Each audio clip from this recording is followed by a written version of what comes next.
Paano kung napagod na tayo pero hindi natin pinaparamdam? Paano kung gusto mo nang sumuko pero ang tanging pinapakita mo lang ay ang paglaban? Sa buhay, hindi natin kailangan ipakita na palagi tayong malakas, masaya. Minsan, kailangan din natin ipahinga. Ilabas ang bawat pagod at salita. Maraming hindi nakakaintindi. Pero ito, andito tayo sa realidad na kung saan tinatago natin ang sakit na nararamdaman.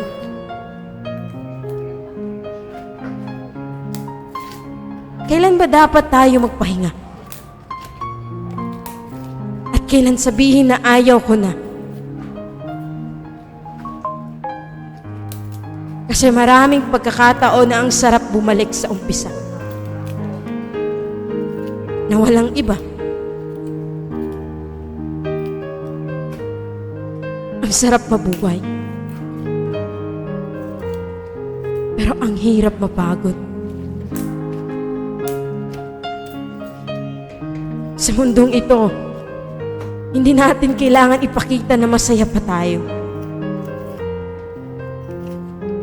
Kasi may mga oras na halos tayo ay sukong-suko na.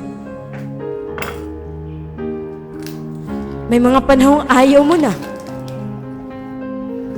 pero pilit mong iniiwasan. Kasi ikaw lang ang mag-isa. Mag-isang dinadala ang sakit na dadarama. Alam mo yung pakiramdam na walang-wala ka na. Wala ka nang masabi. Dahil pagod ka na sa paulit-ulit na sakit. Yung parang ayaw mo na.